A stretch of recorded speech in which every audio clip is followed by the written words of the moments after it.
ছাত্র জনতার অভ্যুত্থানে নিহত ব্যক্তিদের স্মরণে 14 সেপ্টেম্বরের স্মরণ সভাটি হচ্ছে না। পরে নতুন তারিখ জানানো হবে বলে জানিয়েছেন তথ্য ও সম্প্রচার উপদেষ্টা নাহিদ ইসলাম। বৃহস্পতিবার সচিবালয়ের সংবাদ সম্মেলনে তিনি জানান, গণমাধ্যম সংস্কারের জন্য কমিশন গঠন করা হবে। পরে সেটাই গণমাধ্যমকে কমিশনে রূপ নেবে।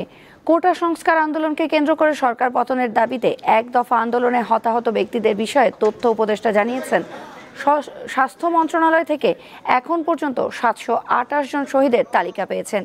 এছাড়া আহত হয়েছেন 20,263 জন।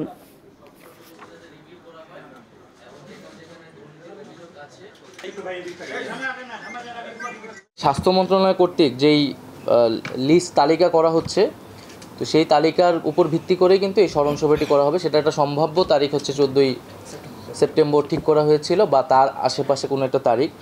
তো ওই তালিকাটা যেহেতু অনগোয়িং, সেই জন্য 14 তারিখেই স্মরণ সভাটি করা হচ্ছে না।